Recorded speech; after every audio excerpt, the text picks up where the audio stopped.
결혼 3년 차에 접어들면서 저는 어느 정도 안정감을 느끼고 있었습니다. 회사 생활도 적당히 바빴고 집에서는 아내와 둘이 보내는 시간도 나쁘지 않았어요. 주말마다 마트도 같이 가고 저녁에는 넷플릭스를 보면서 맥주 한 캔씩 나눠 마시는 평범한 부부였다고 생각했습니다. 그런데 어느 날부터인가 아내의 분위기가 조금씩 이상해지기 시작했습니다. 처음엔 그냥 피곤한가 보다 했어요. 퇴근하고 오면 멍하니 소파에 앉아 있거나 이유 없이 혼자 방에 틀어박혀 있더라고요. 말을 걸어도 잘 대답을 안 하고 혼잣말로 답답하다는 말을 자주 했습니다. 어느 날은 제가 라면을 끓이고 있는데 뒤에서 갑자기 한숨을 푹 쉬더니 방문을 닫고 들어가 버렸습니다.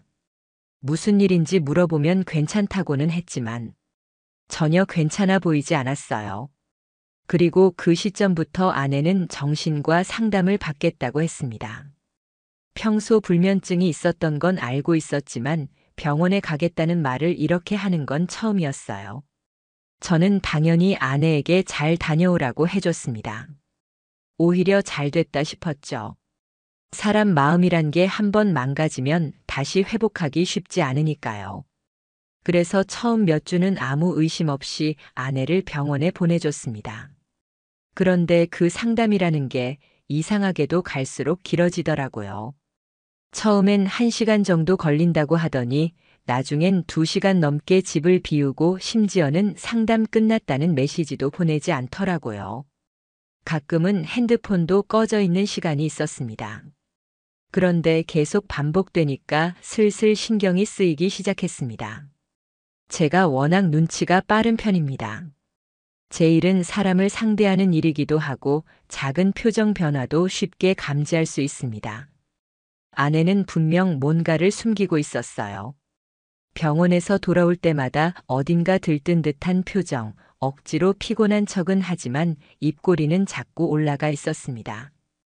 그건 우울하거나 힘든 사람의 표정이 아니었어요. 저는 점점 머릿속이 복잡해졌습니다. 결정적으로 이상했던 건 어느 날이었습니다. 아내가 외출하고 30분쯤 지났을 무렵 지갑을 놓고 간 걸 발견했어요. 병원 갈 때마다 그 지갑을 꼭 챙겼는데 이번엔 그대로 거실에 있었습니다. 무심코 지갑을 집어들고 뭔가 이상한 느낌에 열어보니 카드가 빠져 있더라고요. 병원비 낸다고 항상 쓰던 그 카드요. 뭔가 쎄했습니다. 그날 이후 저는 퇴근하면 자동으로 아내의 행동을 유심히 살피기 시작했습니다. 어떤 옷을 입는지, 어떤 향수를 뿌리는지, 어떤 가방을 드는지까지. 평소와 다르다 싶은 것들을 하나하나 기억했어요.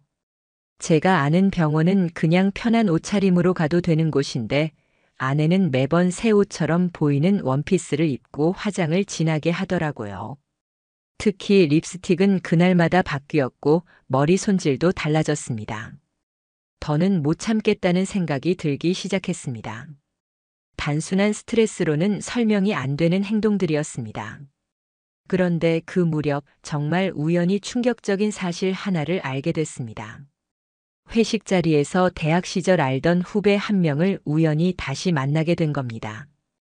반가워서 이런저런 이야기를 나누다가 그 친구가 현재 일하는 곳을 얘기했는데 그게 문제였습니다.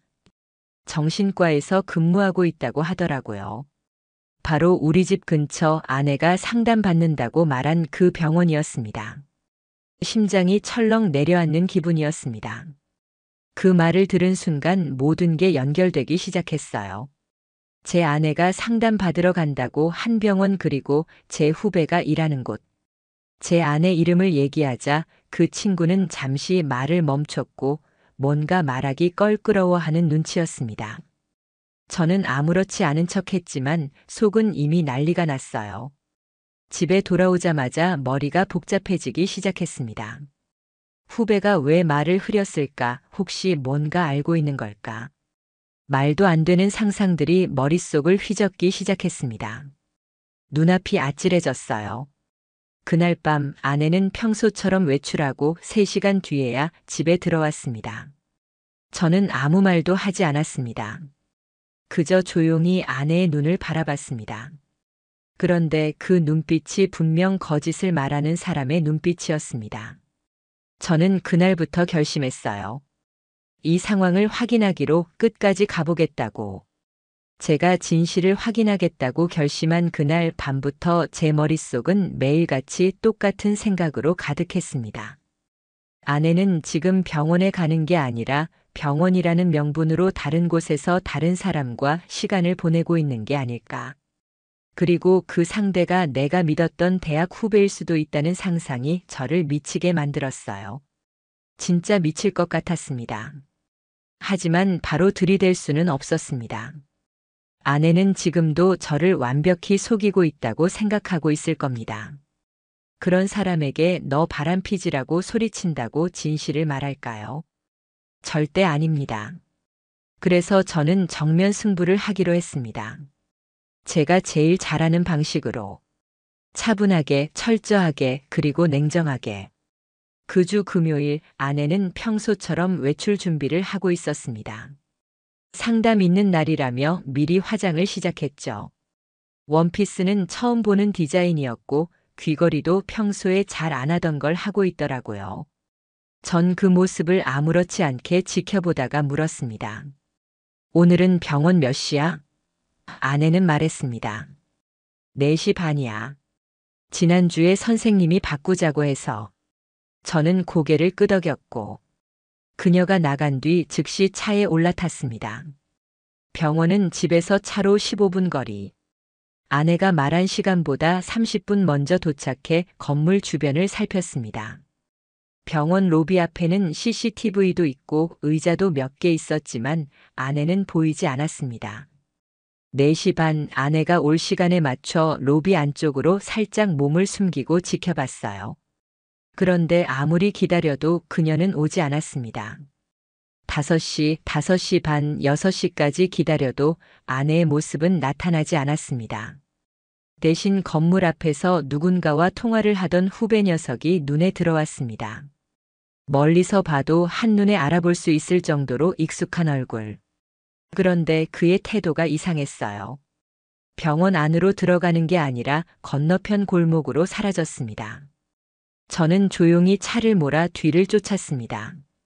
그리고 저는 그날 제 인생에서 가장 믿었던 두 사람의 배신을 처음으로 확신하게 됐습니다. 두 사람은 병원 근처 작은 카페 앞에서 만나고 있었습니다. 카페 외관은 조용하고 사람도 드문 곳이었어요.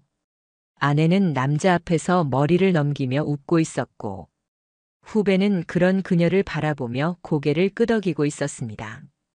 웃고 있더라고요. 진심으로 즐거운 얼굴로.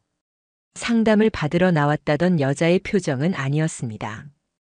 그 카페는 통유리로 되어 있었고 저는 차 안에서 가방 속에 넣어둔 작은 디지털 카메라를 꺼내 들었습니다. 미리 준비해뒀던 거였습니다. 그리고 셔터를 눌렀습니다. 반복해서 두 사람의 모습이 렌즈 속에 차곡차곡 쌓였습니다. 사진 속에는 아내의 손등을 슬쩍 스치는 후배의 손 그리고 그 손을 피하지 않고 가만히 둔 아내의 모습이 담겨 있었습니다.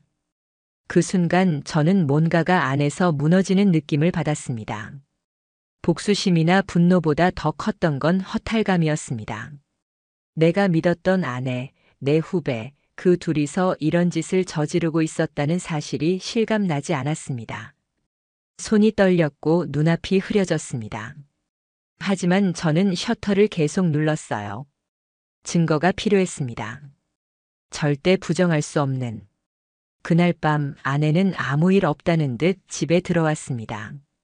저를 보며 활짝 웃으며 말했어요. 오늘 상담 너무 좋았어.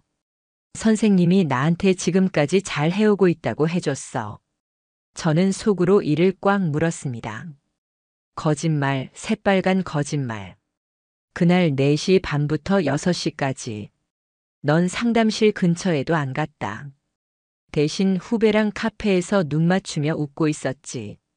그 장면이 제 머릿속에 생생하게 떠올랐습니다. 아내가 샤워를 하러 들어간 사이. 저는 아내의 핸드폰을 조심스럽게 들여다봤습니다. 비밀번호는 알고 있었어요. 6자리 숫자. 제 생일이었으니까요. 그 안에는 수많은 메시지가 오고 갔습니다. 상담사로 저장된 번호. 내용은 너무도 명확했습니다. 오늘은 이따가 카페 말고 그쪽 가고 싶어. 당신 볼 생각에 하루가 빨리 지나가요. 오늘 립 너무 예쁘다. 나중에 지우지 말고 있어줘요. 순간 속이 울렁거렸습니다. 뒷목이 뻐근했고 식은땀이 등줄기를 타고 흘렀습니다. 하지만 더는 멈출 수 없었습니다. 저는 확신할 수 있었습니다. 꽤 오래전부터 이어져 온 관계라는 걸. 메모장 어플에는 두 사람의 만남 날짜가 빼곡히 적혀 있었고 그중 절반 이상이 상담 날과 겹쳐 있었습니다. 그날 밤 저는 잠을 이루지 못했습니다. 아내는 곤히 자고 있었고 그 옆에 누워있는 저 자신이 너무 한심하고 처참하게 느껴졌습니다. 무너지는 가정, 무너진 신뢰. 그 모든 게 바로 옆에서 숨쉬고 자고 있다는 사실이 견디기 힘들었습니다. 저는 그때 결심했습니다. 이제 확인은 끝났다고요. 다음 날 아침 저는 출근하지 않았습니다. 몸이 아프다는 이유로 반차를 냈습니다. 사실 몸보다 마음이 더 아팠습니다. 밤새 한숨도 자지 못했고 머릿속엔 아내의 거짓말들과 후배의 웃는 얼굴이 떠올랐습니다. 그날 이후로 제 세계는 확실히 달라졌어요. 더는 평범한 남편이 아니라 진실을 알아버린 남편이었습니다. 눈앞의 아내는 사랑하는 사람이 아니라 적이 되어 있었습니다. 아내는 아침밥을 준비하며 평소처럼 행동했습니다. 계란 프라이를 만들고 된장국에 두부를 넣더라고요. 제가 좋아하는 음식이었습니다. 그런데 그 냄새조차 역겨웠습니다. 제가 뭐라고 말을 꺼내기도 전에 아내가 먼저 말했습니다. 요즘 기분 좋아졌어. 상담이 효과 있나 봐. 정말 소름 끼쳤습니다. 사람은 어떻게 이렇게 태연하게 거짓말을 할 수 있을까요? 바로 어제 후배와 손을 맞잡고 눈웃음을 나누던 사람이 다음 날엔 아무렇지 않게 저를 위해 밥을 차려주고 있었습니다. 아침을 먹은 뒤 저는 조용히 말했습니다. 언제 시간 좀 돼? 같이 병원 한번 가자. 아내의 표정이 그 순간 그대로 굳었습니다. 눈썹이 아주 미세하게 흔들렸고 입꼬리가 살짝 내려앉았어요. 하지만 곧 표정을 정리하고 말했습니다. 왜? 나 혼자 다녀도 되는데. 저는 웃으면서 말했습니다. 괜찮아.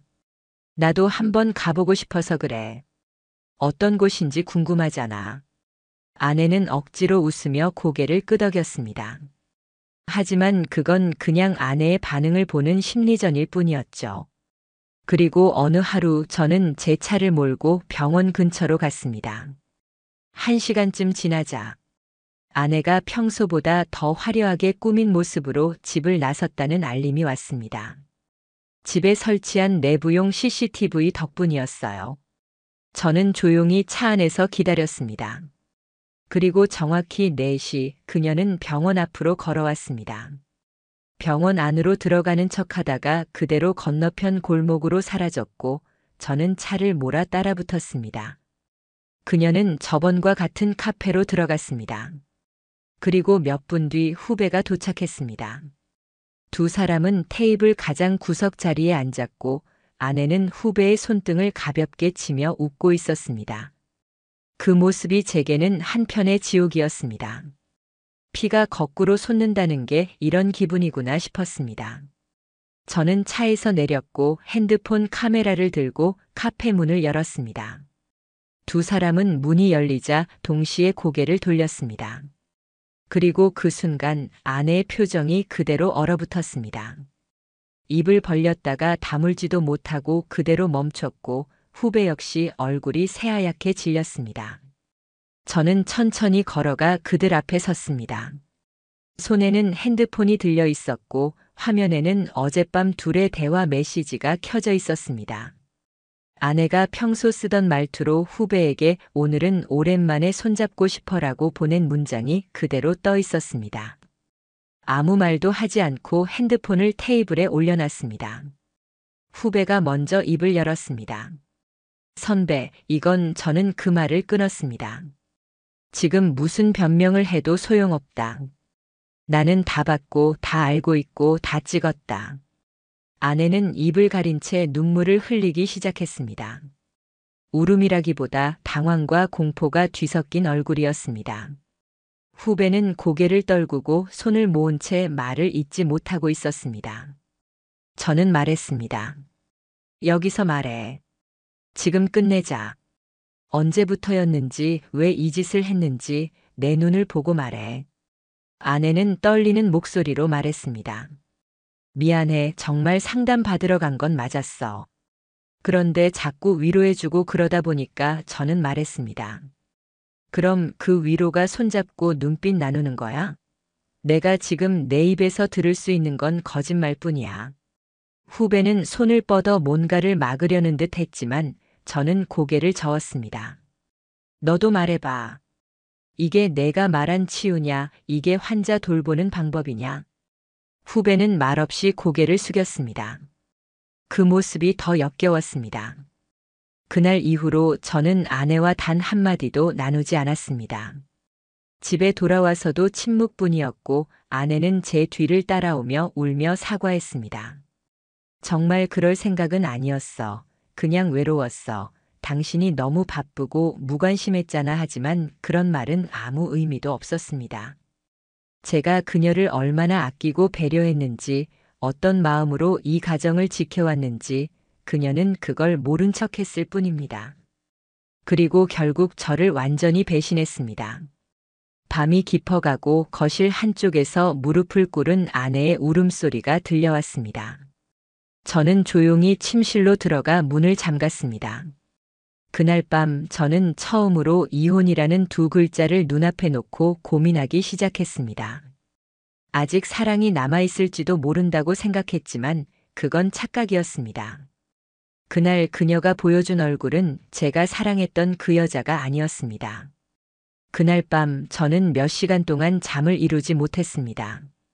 침대에 누워있는 아내의 울음소리가 귀에 맴돌았고 그 소리가 점점 더 견디기 힘들게 느껴졌습니다. 그녀는 무릎을 꿇고 계속 울고 있었습니다. 미안해, 정말 미안해. 제발 용서해줘. 다시는 그런 짓 하지 않을게. 아내의 목소리는 떨려 있었고 손은 계속해서 저를 잡으려 했습니다. 하지만 저는 아무 반응도 보이지 않았습니다. 아무리 미안하다 해도 이미 돌아갈 수 없는 길을 걸어갔다는 것을 그녀는 알지 못하고 있었습니다. 제 머릿속은 이미 결단을 내리고 있었습니다. 이건 단순한 실수가 아니었습니다.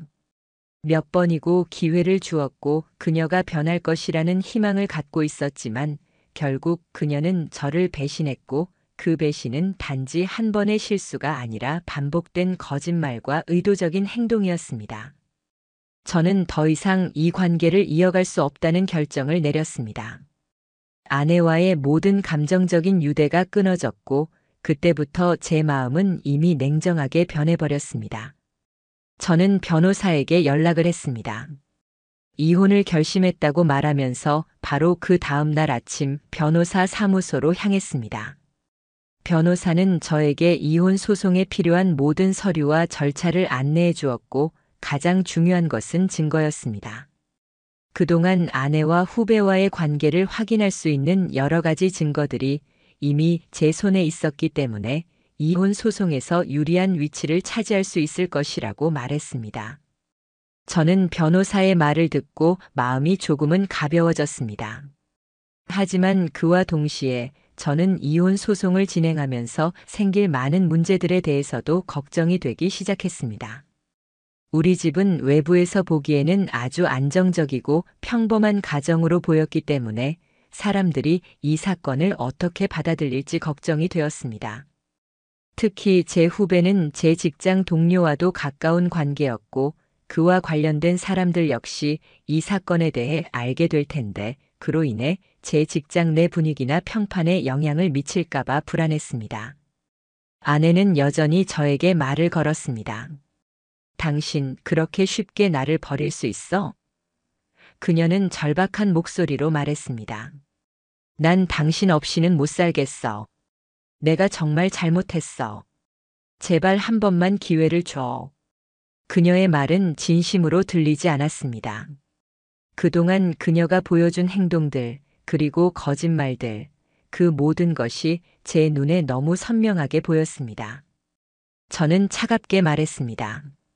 너는 이미 기회를 여러 번 주었어. 그 기회를 스스로 버린 건 너야. 이제는 끝이야. 아내는 다시 한번 울음을 터뜨리며 제게 달려들었습니다. 안 돼. 제발 떠나지 마. 다시는 그런 짓 안 할게. 하지만 저는 그녀를 차갑게 밀어내며 대답했습니다. 너의 말은 더 이상 믿을 수 없어. 이미 모든 걸 알았어. 저는 그녀가 울고 있는 모습을 바라보며 더 이상 감정이 생기지 않았습니다. 그녀가 얼마나 울고 애원하든 그것은 저와는 상관없는 일이었습니다. 저는 다시 변호사와 연락을 취했습니다. 이혼 절차를 시작하고 법적으로 모든 것을 정리해야 했습니다. 변호사는 이미 제가 준비한 증거들을 바탕으로 이혼 소송을 시작할 준비가 되어 있다고 했습니다. 증거는 확실했기 때문에 이혼이 성사될 가능성은 아주 높았습니다. 그와 동시에 저는 상간자에게도 법적 조치를 취할 준비를 했습니다. 이혼 소송과 함께 상간 소송도 병행할 수 있다고 변호사는 말했습니다. 상간자에게는 정신적 피해에 대한 위자료를 청구할 수 있었고 그 역시 큰 금액이 될 가능성이 있었습니다. 그리고 아내는 다시 한번 제 앞에 섰습니다. 너 정말 나를 이렇게 내버려 둘 거야? 우리가 함께 했던 시간들이 왜 이렇게 의미 없었어? 그녀의 물음에 저는 대답할 수 없었습니다. 그녀가 말하는 그 시간들이 사실은 나에게는 이미 끝난 시간들이었기 때문입니다. 그때 저는 마음속으로 생각했습니다. 이 모든 것이 이미 끝났고 이제는 내 삶을 새롭게 시작해야 할 때라고. 이혼 소송을 시작한 후 사람들은 제게 물어봤습니다. 왜 그렇게 갑자기? 정말 해결할 방법이 없었나요? 하지만 그들의 물음에는 아무런 의미가 없었습니다. 이미 저는 그 누구도 믿지 않았습니다. 특히 아내를. 이 모든 상황은 그녀의 선택이었고 그 선택의 대가는 반드시 치러야 했습니다.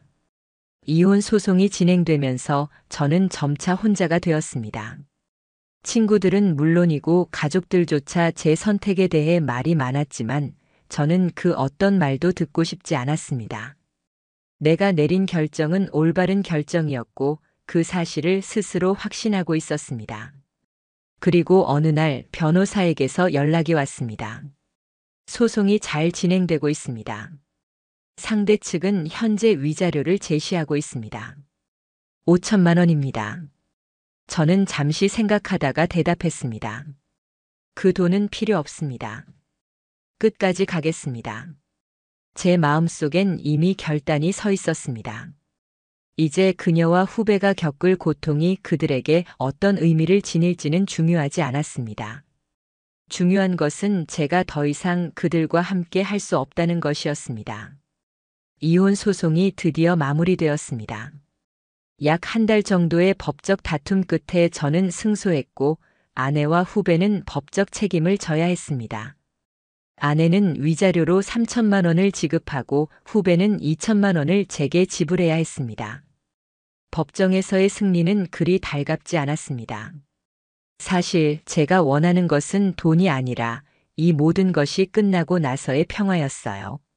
하지만 현실은 그렇지 않았습니다. 그들이 보낸 위자료를 받으면서도 그 돈이 내게 위로를 주지는 않았습니다. 사실 그 돈은 그저 쓰레기와 같았습니다. 아무리 많은 돈이 쌓인다고 해도 내 인생에서 가장 중요한 것을 잃었기 때문에 그저 의미가 없었습니다. 이혼 후 몇 주가 지나면서 저는 점차 마음의 평화를 찾기 시작했습니다. 이혼을 결심한 그 순간부터 이제는 내 삶을 온전히 내 손으로 다시 만들겠다고 다짐했었기 때문에 첫 번째로 한 일은 바로 새로운 환경에 적응하는 것이었습니다. 나는 이전의 집을 떠나 서울 근교에 있는 한적한 아파트로 이사를 했습니다. 그곳은 조용하고 사람들이 적어서 마음의 안정을 찾기에 딱 좋았습니다. 주변이 조용하다 보니 혼자 있는 시간이 많아졌고 그 시간을 통해 점차 내 감정을 정리할 수 있었습니다. 이사 후에는 점차적으로 내 자신에게 집중하기 시작했습니다. 다시 운동을 시작했고 내가 좋아했던 취미였던 사진 촬영을 다시 해보기로 했습니다. 매일 아침 일찍 일어나서 산책을 하고 주말에는 등산을 하면서 사진을 찍었습니다. 그 과정에서 나는 점차 내 삶을 되찾아가고 있다는 느낌을 받았습니다. 사실 이혼을 겪고 나서 처음에는 너무 아팠고 혼자서 모든 것을 처리하는 것이 너무 힘들었지만 시간이 지나면서 그 아픔이 점차 희미해졌습니다. 그리고 내 마음속에 새롭게 피어나는 희망을 느꼈습니다. 어느 날 등산 동호회에서 만난 사람들과 함께 저녁을 먹으며 이런 이야기를 나눴습니다. 힘든 시간을 지나고 나니 이제는 좀 편해졌어요. 이전에는 늘 불안했었고 사람들을 믿을 수 없다고 생각했어요. 하지만 이제는 조금씩 다른 시각으로 세상을 바라보게 됐어요. 그 말을 들은 동호회 회장이 말했습니다. 정말 많이 변했네요. 처음 만났을 때는 너무 어두운 표정을 하고 있었는데 지금은 훨씬 밝아졌네요. 그만큼 강해졌다는 거죠. 그 말을 듣고 저는 웃었습니다. 네, 많이 강해졌어요. 사실 아직도 그때의 기억이 떠오를 때가 있지만 그래도 살아가야죠. 시간이 지나면서 제 삶은 점차 더 나아졌습니다. 회사에서의 업무도 순조롭게 진행되었고 제가 맡은 프로젝트가 성공적으로 마무리되면서 승진 기회도 주어졌습니다. 사람들은 저에게 요즘 많이 밝아졌다며 칭찬을 아끼지 않았습니다. 그때 저는 비로소 깨달았습니다. 내 자신이 얼마나 중요한지, 그리고 내가 얼마나 많은 기회를 놓치고 있었는지. 이혼을 겪고 나서야 비로소 나는 내 삶의 주인공이 되어 내 인생을 주도할 수 있게 되었습니다. 어느 날 회사에서 동료들과 점심을 먹으며 이야기를 나누던 중 한 친구가 물었습니다. 혹시 새로 시작한 취미가 있어? 요즘 얼굴이 많이 밝아진 것 같아. 그때 저는 이렇게 대답했습니다. 사진 촬영을 시작했어. 자연을 찍고 사람들을 찍고. 예전에는 너무 과거에 갇혀 있었는데 이제는 매일이 새롭고 그만큼 즐겁네. 그리고 나는 그 대화 속에서 다시 한번 깨달았습니다. 내가 다시 시작할 수 있다는 사실, 내가 얼마나 많은 기회를 가지고 있는지. 한 달이 지나고 저는 다시 친구들과 함께 여행을 떠났습니다. 그동안 쌓인 스트레스와 감정들을 풀기 위해 떠난 여행이었는데 그 여행은 정말 좋았습니다. 저는 다시 사람들과 소통하고 새로운 사람들을 만나고 그 속에서 내가 얼마나 소중한 존재인지 알게 되었습니다. 그동안 아내와 후배 때문에 나 자신을 너무나도 놓쳤던 것 같았고 그 모든 시간들이 지금은 너무도 귀중한 추억으로 남게 되었습니다. 그 경험이 나를 더욱 강하게 만들었고 앞으로 어떤 일이 닥쳐도 나는 이겨낼 수 있다는 자신감을 주었습니다. 그 후 몇 달이 지나면서 저는 사람들과의 관계도 점차 회복해 갔습니다. 이전에 가족들과 연락이 끊어졌던 일도 점차 풀렸고 부모님도 저를 다시 안아주었습니다. 너무 힘든 시간들 보내서 많이 고생했구나. 이제부터는 너의 행복이 가장 중요하니까 잘 살아가야 해. 부모님의 말에 저는 고개를 끄덕이며 더 이상 과거의 아픔에 얽매이지 않기로 결심했습니다. 그들의 응원 덕분에 저는 한 걸음 더 나아갈 수 있었고 제 삶은 점차 더 나은 방향으로 변화해 갔습니다. 몇 년이 지나고 나는 이제 혼자 사는 게 더 이상 외롭지 않다는 것을 깨달았습니다. 저는 내 인생을 다시 시작했고 그 과정에서 많은 것을 배웠습니다. 상처는 아물지 않았지만 그 상처 덕분에 나는 더 나은 사람이 되었고 더 강한 사람이 되었어요. 앞으로는 좋은 사람을 만나서 다시 가정을 꾸릴 수도 있을 거라고 생각합니다. 하지만 그때까지는 내 삶을 더욱 풍요롭고 행복하게 만들기 위해 노력할 겁니다. 그리고 이 모든 경험이 내게 가르쳐 준 것은 하나입니다. 과거는 과거일 뿐 앞으로 나아가면 된다. 아침에 일어나자마자 어떤 행동을 하시나요? 혹시 이런 경험 있으신가요? 눈을 뜨자마자 벌떡 일어났다가 갑자기 어지러워서 침대로 다시 주저앉은 적, 또는 빈속에 커피를 마셨다가 속이 쓰리고 더부룩했던 적 말입니다. 이런 일이 가끔 있을 때는 별일 아니겠지 하고 넘길 수도 있지만, 사실 이런 작은 행동들이 반복되면 건강에 큰 영향을 줄 수 있다는 것을 아셔야 합니다. 특히 60대 이후에는 몸이 예전과 달리 조금씩 변화를 겪게 되기 때문에 아침 시간에 어떤 습관을 가지느냐가 하루의 건강과 컨디션을 좌우할 수 있습니다. 저도 제 주변에서 이런 이야기를 자주 듣습니다. 부모님이나 지인들께서 아침에 일어나자마자 어지럼증을 느꼈다고 하거나 빈속에 커피를 마시고 속이 불편하다고 말씀하시는 경우가 많았어요. 처음에는 별일 아니겠지 하고 넘겼지만, 이런 작은 불편함이 쌓이다 보면 결국 큰 건강 문제로 이어질 수 있다는 것을 알게 되었습니다. 아침은 하루를 시작하는 중요한 시간이잖아요. 이 시간을 어떻게 보내느냐에 따라 하루가 활기차고 건강하게 시작될 수도 있고, 반대로 몸에 무리가 갈 수도 있습니다. 특히 60대 이후에는 몸의 기능이 젊었을 때와는 다르게 조금씩 변화하기 시작합니다. 혈압 조절 능력이 약해지고 소화 기능이 둔화되며 순환계와 신경계의 반응 속도도 느려질 수 있습니다. 그렇기 때문에 아침 시간에 잘못된 습관을 반복하면 이러한 변화가 더 빠르게 진행될 수 있습니다. 하지만 반대로 올바른 습관을 들이면 하루를 건강하게 시작할 수 있을 뿐만 아니라 장기적으로도 몸의 건강을 유지하는 데 큰 도움이 됩니다. 그래서 오늘은 60대 이후 어르신들이 아침에 일어나자마자 절대 하면 안 되는 행동 5가지를 알려드리려고 합니다. 이 중에는 우리가 무심코 매일 반복하고 있는 행동도 있을 수 있어요. 지금부터 하나씩 설명드릴 테니 끝까지 함께해 주세요. 여러분의 건강한 하루를 위해 꼭 필요한 정보입니다. 첫 번째로, 아침에 갑자기 벌떡 일어나는 행동입니다. 많은 분들이 눈 떴으니 바로 일어나야지 하고 침대에서 급하게 일어나곤 하시는데요. 이렇게 갑작스럽게 움직이면 혈압이 급격히 상승하면서 어지럼증이나 심장 부담이 생길 수 있습니다.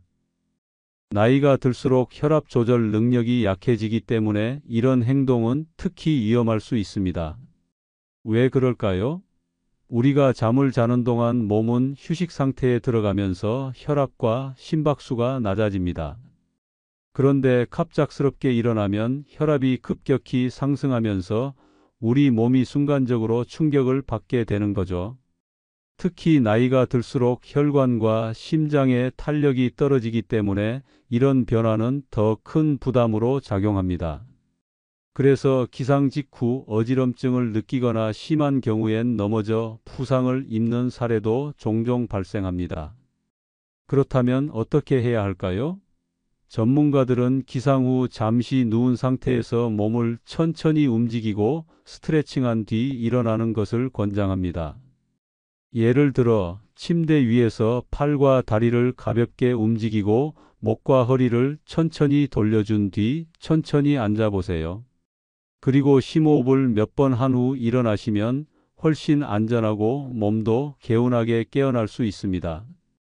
특히 스트레칭은 혈액순환을 도와주고 근육과 관절의 긴장을 풀어주는 데 효과적입니다. 간단한 동작이라도 매일 반복하면 몸이 훨씬 가벼워지고 상쾌함을 느낄 수 있습니다. 예를 들어 침대 위에서 다리를 쭉 펴고 발끝을 위아래로 움직이는 것만으로도 다리 근육의 긴장을 풀어줄 수 있습니다. 두 번째는 스마트폰을 바로 확인하는 습관입니다. 요즘 스마트폰은 우리 생활의 필수품이 되었죠.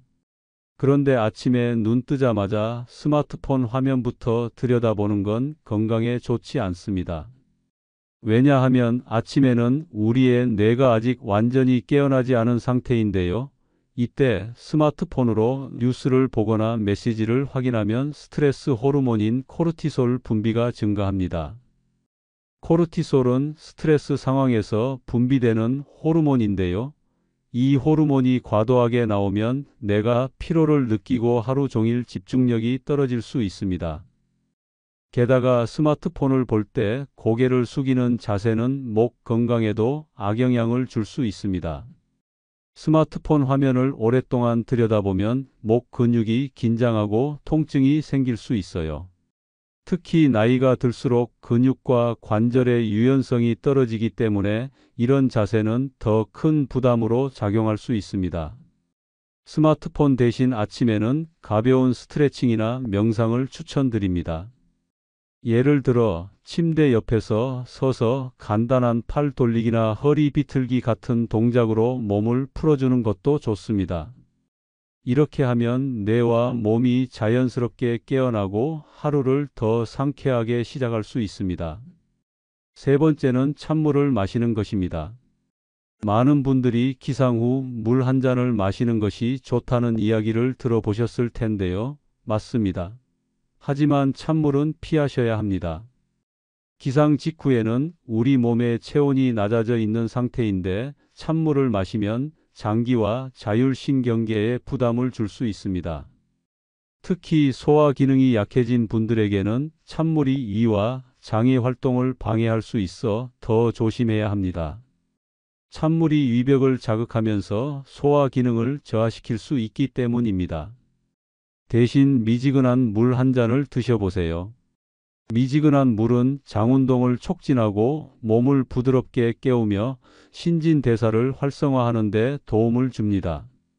미지근한 물 한 잔은 또 다른 장점도 있습니다.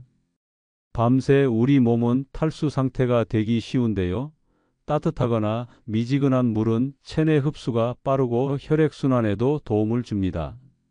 따라서 아침에 물 한 잔으로 몸의 균형을 맞추는 것이 매우 중요합니다. 네 번째로 빈속에 커피를 마시는 행동입니다. 커피 좋아하시는 분들 많으시죠? 하지만 공복 상태에서 커피를 마시면 위산 분비가 과다해져 위 점막이 손상될 위험이 있습니다. 특히 위염이나 소화불량 같은 증상이 있으신 분들은 빈속 커피가 더 큰 문제를 유발할 수 있습니다. 또한 빈속 커피는 혈당 조절에도 영향을 미칠 수 있어 저혈당 증상을 유발할 가능성도 있습니다. 커피는 반드시 식사 후에 드시는 것이 좋습니다. 식사 후 커피 한 잔은 소화를 돕고 기분 전환에도 좋으니 꼭 기억하세요. 커피 대신 아침 공복에는 따뜻한 차나 미지근한 물로 대체해 보세요.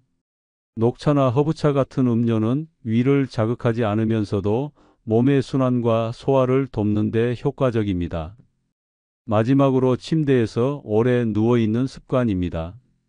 조금만 더 누워있자 하고 침대에서 시간을 보내다 보면 하루의 시작이 느려지고 결국 계획했던 일을 제대로 하지 못하게 될 수도 있습니다.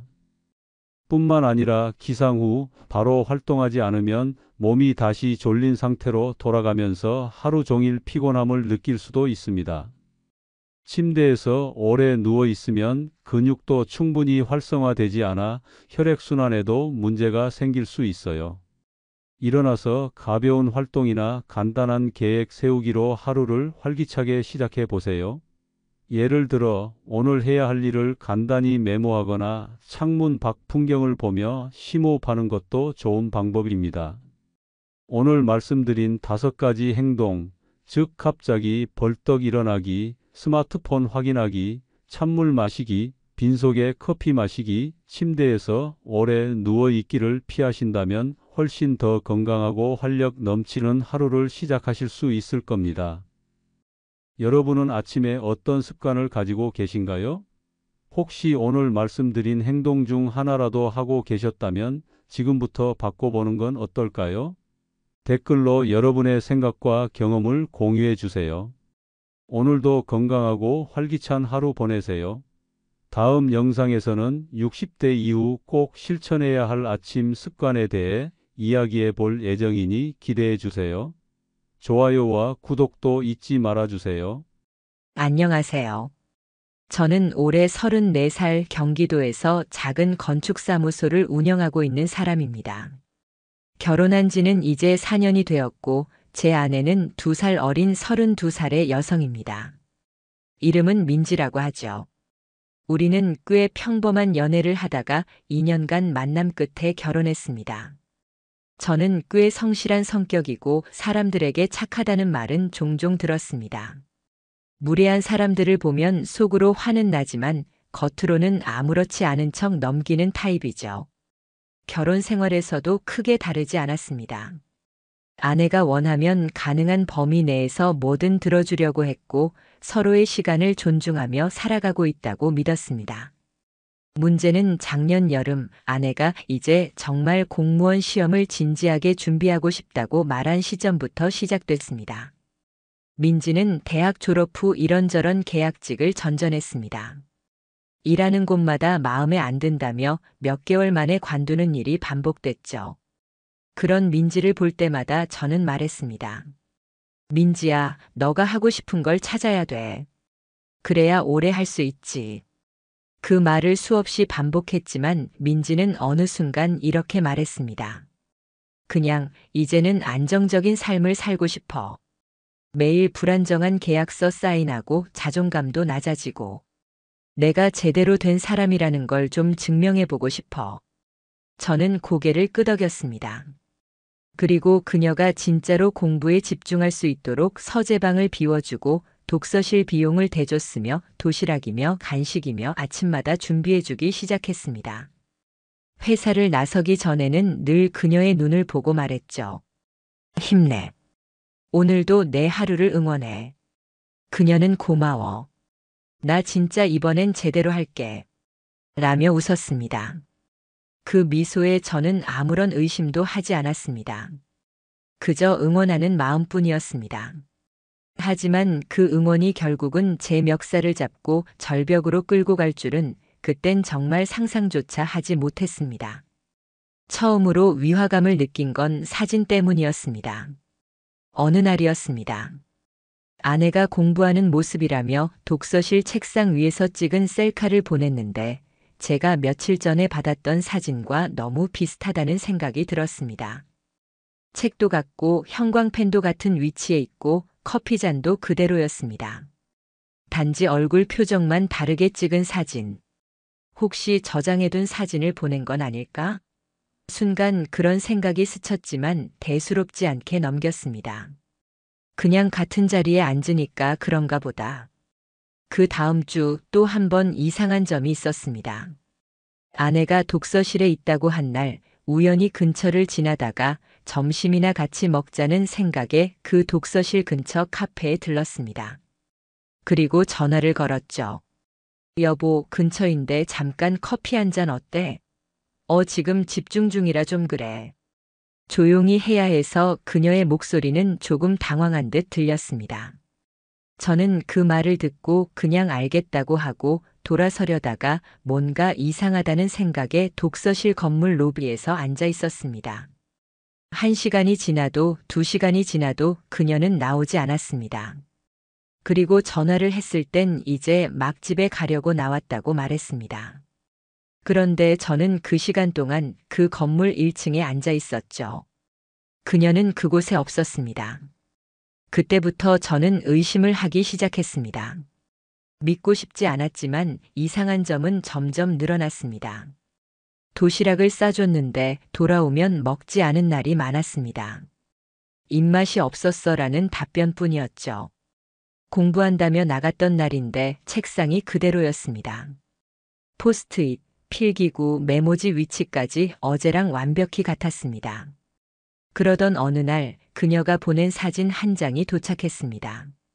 그날도 공부 중이라고 말했기에 저는 아무 의심 없이 사진을 열었습니다. 그런데 사진 속 배경에 낯선 남자의 팔뚝이 살짝 찍혀 있었습니다. 소름이 돋았습니다.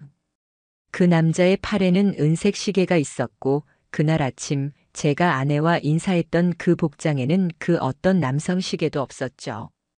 그녀의 표정은 자연스러웠습니다. 하지만 전 눈을 뗄 수 없었습니다. 그건 분명 침대 위에서 찍은 사진이었습니다. 그리고 그 순간 제 뇌리에는 한 가지 생각이 들었습니다. 이 여자가 날 속이고 있다. 그 이후 저는 행동에 들어갔습니다. 그녀의 위치 기록 확인, 독서실 출입 기록 확인, 카드 사용 내역 조회, 차량 블랙박스 영상 확인 모든 것이 하나의 방향으로 모아졌습니다. 그녀는 독서실에 없었다. 그리고 그 시간에 누군가를 만나고 있었다.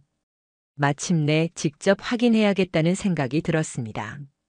다음 날 저는 회사를 하루 비우고 아내가 나서는 시간에 몰래 뒤를 밟았습니다. 그녀는 버스를 타고 강남의 번화가 쪽으로 향했습니다. 그리고 도착한 곳은 독서실이 아니었습니다. 호텔이었습니다. 그녀는 주저없이 그 안으로 들어갔고 10분쯤 후 한 남자가 도착했습니다. 그 순간 제 손에 들고 있던 커피가 떨어졌는지도 몰랐습니다. 그날 밤 저는 아무 말도 하지 않았습니다. 그녀는 언제나처럼 오늘 공부 잘했어. 피곤하다. 고 말하며 샤워실로 들어갔습니다. 저는 그 말 한마디에 피가 거꾸로 솟는 기분이 들었습니다. 그날 밤 잠들지 못한 채 천장을 바라보며 스스로에게 다짐했습니다. 절대 감정적으로 움직이지 마라. 차갑게, 천천히, 그리고 완벽하게. 그래서 절대 용서받을 수 없는 대가를 치르게 만들어라. 그날 이후로 저는 다짐했습니다. 감정적으로 움직이지 않겠다고요. 눈물도 분노도 절망도 잠시 접어두고 하나하나 아주 천천히 그녀의 실체를 벗겨내기로 했습니다. 어설프게 따지고 들면 그녀는 거짓말로 회피할 겁니다. 그냥 친구야. 내가 예민한 거야. 우연히 만난 거였어. 이런 말들이 나올 게 뻔했습니다. 그런 말로는 부족했습니다. 저는 법 앞에서 절대 빠져나갈 수 없을 만큼의 증거가 필요했습니다. 먼저 그녀의 위치 기록을 조회했습니다. 다행히도 예전 아이폰을 쓸 때 등록해뒀던 아이클라우드 계정이 남아 있었고 그 위치 추적 기능이 아직 꺼지지 않은 상태였습니다. 비밀번호도 그대로였고 아이클라우드에서 나의 찾기를 통해 그녀의 일주일간의 동선을 확인할 수 있었죠. 결과는 충격적이었습니다. 독서실이라고 말한 날 그녀는 독서실 근처엔 단 한 번도 가지 않았습니다. 오히려 강남구 논현동, 송파구 방이동, 그리고 분당선 인근 모텔촌을 반복해서 방문하고 있었죠. 시간대도 일정했습니다. 오전 11시부터 오후 5시 사이. 제가 회사에서 가장 바쁜 시간대였습니다. 그 다음은 신용카드 사용 기록. 그녀는 제가 만들어준 가족 카드를 주로 사용하고 있었는데 거기엔 최근 한 달 사이 커피, 음식, 렌터카 특정 카페의 결제 내역이 자주 보였습니다. 그중 몇 곳은 1인용이라기엔 어색한 양이었고 한 카페는 제가 예전에 친구와 갔다가 기억하던 데이트 스팟이었습니다. 그녀는 저와의 추억이 있는 장소에서 다른 남자와 시간을 보내고 있었던 거죠. 카드를 끊고 위치를 확인하며 그녀의 거짓말을 눈으로 검증하기 시작했습니다. 하루는 이렇게 흘렀습니다. 아침 10시쯤 그녀는 독서실에 간다고 말했습니다. 저는 아무 말 없이 웃으며 도시락을 쥐어주고 작별 인사를 했죠. 그녀가 나서고 30분 뒤 저는 집에 설치해둔 미니 카메라들을 다시 확인했습니다. 작은 렌즈형 CCTV를, 현관 센서 등 위, 서재 책꽂이, 안방 화장대, 주방 와인잔 선반 뒤 이렇게 총 4곳에 숨겨놨습니다. 사생활 침해냐고요? 그녀가 나를 속이고 우리 집에서 다른 남자와 통화하며 나를 ATM이라 부른 그 순간부터 저는 더 이상 이 결혼 생활을 신뢰라는 이름으로 보호할 의무가 없었습니다. 영상엔 특별한 건 없었습니다. 하지만 그녀가 매일 똑같은 루틴으로 화장을 하고 다른 옷으로 갈아입고 도시락은 냉장고에 그냥 넣어두고 나간다는 것. 그게 반복됐습니다. 저를 위해 싸준 도시락은 결국 한 입도 먹지 않고 그대로 버려지거나 이틀 후 냉장고 구석에서 곰팡이가 피어난 상태로 발견됐습니다. 하루는 일부러 회사에 늦게 가는 척하고 집 근처 카페에 머물렀습니다. 그녀가 나간 뒤 차에 몰래 따라 붙었고 그녀가 들어간 곳은 상일 모텔이라는 지하 1층짜리 허름한 모텔이었습니다. 30분쯤 후 중년의 남자가 들어갔고 그들은 2시간이 지나서야 함께 나왔습니다. 그녀는 웃고 있었고 남자는 허리를 감싸며 그녀의 머리를 쓰다듬고 있었습니다. 그 순간 저는 깨달았습니다. 이건 감정의 문제도 아니고 사랑의 유무를 따질 문제가 아니었습니다. 그녀는 이 결혼 생활을 이용했고 저라는 사람을 지원자 정도로 생각해왔다는 거죠. 밥 해주고 돈 벌어오고 생활비 대주는 사람. 그 이상은 아니었습니다. 그날 밤 저는 그녀가 샤워하는 사이에 핸드폰 백업을 시도했습니다. 평소 그녀는 핸드폰을 손에서 떼지 않지만 샤워 중에는 욕실 바깥 선반 위에 올려두고 있었습니다.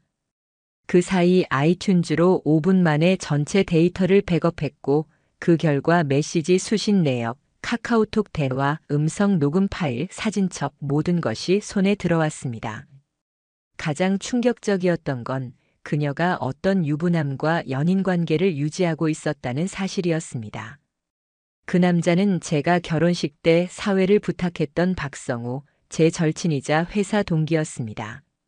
사진첩에는 같이 식사한 사진, 호텔 객실에서 포즈 잡은 셀카, 심지어는 민망할 정도로 가까운 거리에서 찍힌 사진들까지. 그건 단순한 외도가 아니라 이중생활이었습니다. 그리고 또 하나. 메모 앱에는 다음과 같은 문장이 적혀 있었습니다. 이혼은 순리대로 갈 것. 남편은 착해서 처음엔 당황하겠지만 내 잘못 인정하면 바로 풀릴 거야. 아이 얘기 꺼내지 않도록 조심. 아이 얘기? 그녀는 임신한 적이 없었습니다. 하지만 그 문장은 내가 모르는 사이 무언가 더 있었음을 의미하고 있었죠. 그날부터 저는 변호사를 찾아다니기 시작했습니다. 형사소송 가능 여부, 상간자 소송, 위자료 청구, 재산 분할, 제한 방법 등 법적 조치에 대한 자료를 꼼꼼히 수집했습니다. 그리고 그녀의 위치와 카드를 실시간으로 추적하며 결정적 날짜를 정했습니다. 금요일 저는 회사에 외근이 있다고 알리고 조퇴했습니다. 그녀는 독서실 간다고 했고 그날도 어김없이 분당의 한 모텔에 도착했습니다. 그리고 그곳에서 또 다른 여자가 함께 모텔에 들어가는 장면을 목격하게 됩니다. 그건 박성우의 아내였습니다. 그들은 부부 동반 모임에서 알게 된 사이였고 아내 민지는 박성우의 아내와 친한 친구인 척하고 있었습니다. 박성우 아내도 참 이해가 안 갔습니다. 모텔에서 왜 만남을 가졌는지 말이죠. 아무튼 그 순간 모든 게 정리됐습니다. 배신, 기만, 이용, 위선 그리고 이중 계획. 진실은 이미 제 손 안에 있었습니다. 사진, 메시지, 위치 기록, 모텔 CCTV 그리고 그날 본 장면. 그녀가 독서실에 간다고 말한 금요일 오후 모텔로 향했고 거기엔 그녀와 상간남 박성우 그리고 그의 아내까지 3사람이 한 모텔 객실에 들어갔습니다. 도저히 믿기 힘든 광경이었지만 정황상 두 여자 사이에 모종의 합의가 있다는 결론에 도달할 수밖에 없었습니다. 단순한 불륜이 아닌 조직적인 기만과 사기가 깔려 있었던 것이죠. 저는 감정적으로 흔들리지 않으려 애썼습니다. 이제부터는 계획이 가장 중요했습니다. 그리고 그 계획은 단 하나의 목적을 향해 있었습니다. 그들 셋 모두에게 절대 빠져나올 수 없는 진실을 들이밀 것. 먼저 움직인 건 박성우의 아내에게 연락하는 일이었습니다. 그녀의 번호는 예전에 단체 모임에서 알게 된 적이 있었고 카톡 대화창이 남아 있었습니다. 저는 단도직입적으로 말했습니다. 땡땡씨, 지금 바쁘신가요? 급히 보여드릴 게 있어서요. 성우랑 민지 지금 같이 있습니다. 답이 없었습니다. 대화창이 3분간 머물러 있더군요. 그녀는 망설이고 있었습니다. 하지만 저는 망설이지 않았습니다. 곧장 그녀에게 모텔 앞 사진, 둘이 함께 나오는 장면이 찍힌 영상, 카카오톡 메시지 캡처, 둘이 입맞춤하는 사진을 보냈습니다. 그제야 답장이 왔습니다. 저도 다 알고 있었습니다. 저는 심장이 멎는 듯한 느낌을 받았습니다. 뭐라고요? 그녀는 이렇게 이어 말했습니다. 알고 있었어요. 하지만 민지가 먼저 말했거든요. 우리 둘 다 같은 남자한테 상처받았다고요. 그러면서 제게 제안했어요. 그 사람이 바람을 피운다면 똑같이 되갚아줘야 하지 않겠냐고. 그때부터 우리가 서로의 비밀이 됐죠. 믿을 수 없었습니다. 저와 박성우, 우리가 각각의 아내들에게 가해자로 몰리고 있었던 겁니다. 저는 단 한 번도 외도를 한 적이 없습니다. 그녀에겐 변명할 거리조차 없었죠. 그런데 제 아내는 거짓 피해자 코스프레로 저를 폭력적인 남편처럼 포장했고 박성우의 아내와 공모의 복수라는 명목 아래 바람을 피웠던 겁니다. 그날 밤 저는 다시 한번 모든 영상을 정리했습니다. 그리고 그녀와 단둘이 마주하기로 마음먹었습니다. 아무 말도 하지 않고 카메라를 틀고 녹화를 시작한 채 테이블에 그녀가 보낸 메시지들을 프린트에 올려놓았습니다. 퇴근한 민지가 들어왔고 저는 묻지도 않고 말했습니다. 오늘은 좀 일찍 왔네. 앉아서 얘기 좀 하지. 그녀는 제 표정을 보곤 뭔가 눈치를 챘는지 조금 경계하는 듯 했습니다. 하지만 저는 미소를 지었습니다. 담담하게 말했습니다. 이거 내가 보낸 거 맞지? 뭐야, 갑자기? 오늘도 오빠랑 있어서 행복했어. 남편은 몰라. 걔는 항상 눈치가 없어. 이 문장 말이야. 이거 내 맞춤법 그대로더라. 그녀는 얼어붙었습니다. 내가 설명할게. 좋아. 들어볼게. 근데 그 전에 이 영상 먼저 보자. 내가 들어간 모텔, 성우랑 같이 나오는 장면. 그리고 성우 아내한테 보낸 내가 먼저 유혹한 거야라는 메시지도 확인했고. 그녀는 손으로 입을 막더니 눈물을 보였습니다. 아니야, 그건 뭐? 내가 상처 준 거니까 바람펴도 된다는 거야? 너 혼자 피해자 시뮬레이션 하느라 고생 많았겠다. 그녀는 결국 울음을 터뜨렸고 무릎을 꿇고 말했습니다. 미안해. 여보, 나 정말 그럴 생각 없었다면 왜 그 사람이랑 8개월이나 연락했어? 왜 너희끼리 해외여행 계획 세우고 있었어? 내 통장에서 빠져나간 500만 원은 뭐고? 우리 통장 비밀번호 알려준 이유는 뭐야? 그녀는 입을 꾹 다물었습니다. 그리고 고개를 떨구었습니다. 그 순간 저는 알 수 있었습니다. 이 여자는 이제 어떤 말로도 자신을 변명할 수 없다는 걸. 이제 법대로 하자. 저는 그 한마디만 남기고 방으로 들어갔습니다. 그녀는 울면서 현관문 앞에 주저앉았고 한참을 그렇게 앉아 있더군요. 하지만 그 울음은 제게 아무런 울림도 주지 못했습니다. 다음 날 저는 민지와 성우 두 사람에게 상간자 위자료 청구 소송, 부정행위로 인한 이혼 소송, 명예훼손 소송을 동시에 진행했습니다. 이미 변호사와 모든 증거를 정리해둔 상태였고 그녀가 반박할 수 있는 여지는 없었습니다. 그날 이후로 그녀는 집을 나갔고 성우는 본인의 아내에게 이중기만 사실이 들통나 바로 쫓겨났습니다. 가장 통쾌했던 건 민지가 성우를 찾아갔지만 성우는 민지를 철저히 부정했다는 것이었습니다. 그냥 같이 놀았을 뿐이야. 사랑? 무슨 사랑? 그 말에 민지는 무너졌다고 합니다. 법은 감정을 묻지 않습니다. 사람이 얼마나 상처받았는지, 얼마나 고통스러웠는지는 증거 없이 말할 수 없습니다. 그게 현실이고 저는 그 현실을 똑바로 마주하기로 했습니다. 민지와 저는 정식으로 이혼 소송에 들어갔습니다. 동시에 저는 상간자 위자료 청구 소송, 그리고 그녀가 저에 대해 유포한 허위 사실들에 대해서는 명예훼손 및 모욕죄 고소장도 함께 접수했습니다. 법적으로 이기기 위해선 모든 것을 수치화하고 문서로 증명해야 했습니다. 민지가 제게 남겼던 말들, 사실 너도 다른 여자 있었잖아. 성우 오빠는 날 이해해줬어. 그건 잠깐의 실수였고 넌 너무 감정적으로 굴잖아. 이런 말들에 흔들리지 않기로 했습니다. 그저 말없이 증거를 꺼내 보여주면 됐습니다. 첫 번째 재판은 이혼 및 위자료 청구와 관련된 내용이었습니다. 민지는 제 변호사 측에서 제출한 증거들을 처음 본 듯한 얼굴이었습니다. 하지만 그건 당연하죠. 저는 지금까지 단 한 번도 그녀에게 제가 무엇을 알고 있는지 노출하지 않았으니까요. 그녀는 고개를 떨구었습니다. 법정에서는 눈물도 후회도 변명도 통하지 않았습니다. 판사는 차분한 목소리로 말했습니다.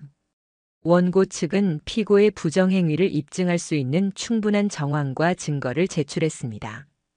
피고 측은 반박 자료가 없으므로 법적으로 유책 배우자로 판단됩니다. 그 한 문장만으로 이미 승패는 정해졌습니다. 민지는 성격 차이를 주장하며 결혼 생활에 반복적인 감정적 폭력이 있었다고 했습니다. 하지만 그 말은 오히려 그녀가 과거에 친구들과 나눈 카카오톡 내용, 우리 남편은 정말 착해서 재미가 없어 싸우자고 해도 그냥 도망가듯 피암 키읔키읔 같은 메시지로 인해 스스로 무너졌습니다. 저는 판사 앞에서 단 한마디도 하지 않았습니다. 모든 건 문서와 캡처, 녹음 파일이 대신해줬습니다. 재판 말미에 판사는 이렇게 말했습니다. 민지 씨, 귀하의 행동은 단순한 일탈이 아니라 결혼 관계를 기만하고 훼손한 고의적 행위입니다. 그와 함께 상간자와의 연대 책임이 충분히 성립된다고 판단됩니다. 결국 이혼 성립, 위자료 3천만 원 판결, 재산 분할 권리 박탈이라는 결과가 나왔습니다.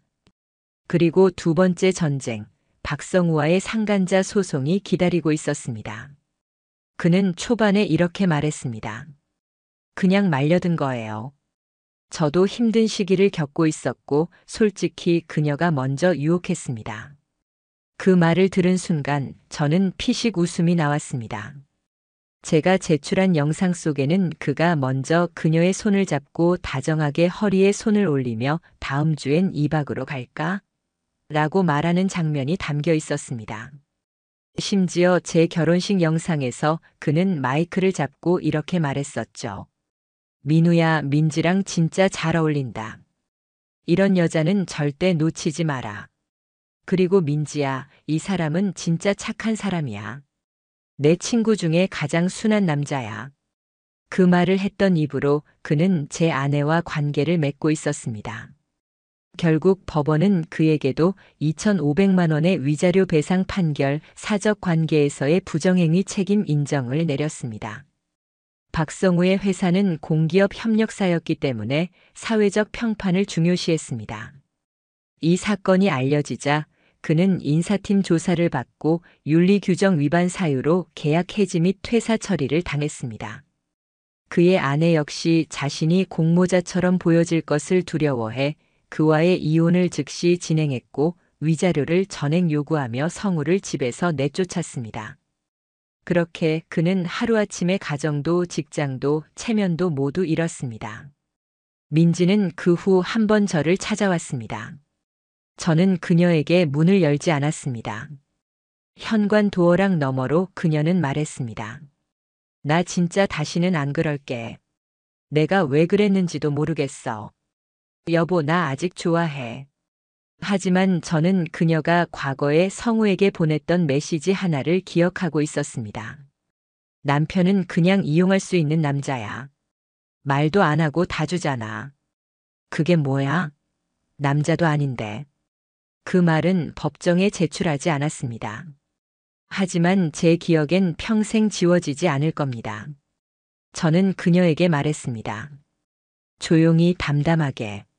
민지야, 내가 널 용서하지 않는 이유는 내가 실수해서가 아니야. 너는 그 실수를 사랑이라 착각했기 때문이야. 그녀는 울면서 돌아섰고 그 뒤로는 단 한 번도 제 삶에 다시 나타나지 않았습니다. 그들은 웃으며 배신했고 저는 침묵하며 복수했습니다. 그리고 이제 모든 것이 끝났습니다. 남은 건 잃은 것이 아니라 지켜낸 제 삶이었습니다. 이혼 소송과 상간자 소송이 마무리된 뒤 저는 제 삶을 처음부터 다시 정리했습니다. 민지가 떠난 빈 방은 몇 달 동안 그대로 뒀습니다. 그 흔적들을 억지로 없애고 싶진 않았습니다. 왜냐면 그 방이야말로 제게 절대 다시는 그렇게 살지 않겠다는 가장 강력한 증거였기 때문입니다. 한 달쯤 지났을 때 저는 우연히 박성우의 아내에게 연락을 받았습니다. 처음엔 놀랐지만 그녀는 단순히 저에게 한 가지를 알려주고 싶었다고 했습니다. 그 사람 요즘 모텔 알바하고 있어요. 전 직장에서 해고된 후 업계에서 나쁘게 소문이 퍼졌고 이직은 실패했습니다.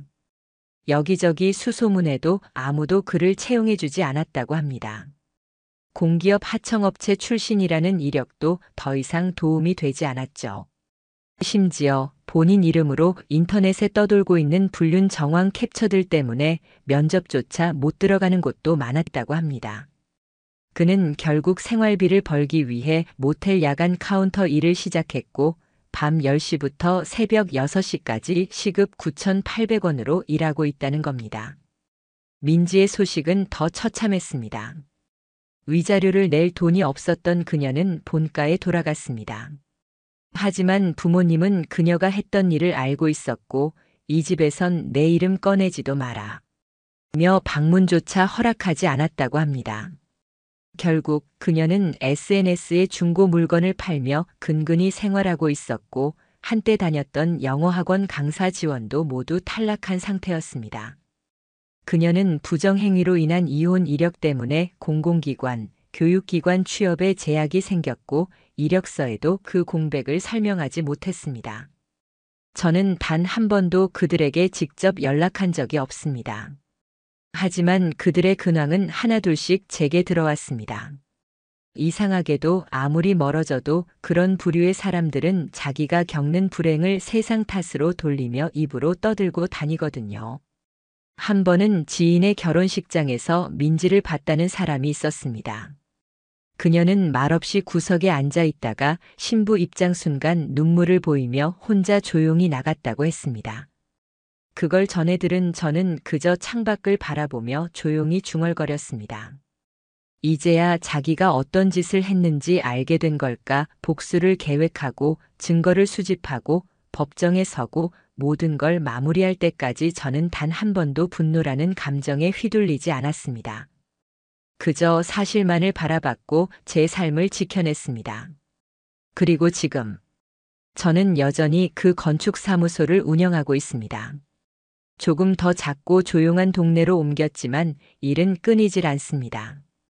혼자 사는 집은 처음엔 낯설었지만 이제는 책장마다 제가 고른 책들로 가득하고 주방엔 먹고 싶은 걸 직접 요리할 수 있는 공간이 생겼습니다. 누구의 눈치를 보지 않아도 되고 누가 뒤에서 무슨 짓을 할까 의심하지 않아도 되는 하루하루입니다. 이야기를 마치며 전 이 말을 꼭 전하고 싶습니다. 사랑은 신뢰 없이는 아무 의미가 없습니다. 사랑을 가장한 기만은 결국 언젠가는 무너집니다. 그리고 그 무너짐은 가장 조용하고 가장 무섭게 찾아옵니다.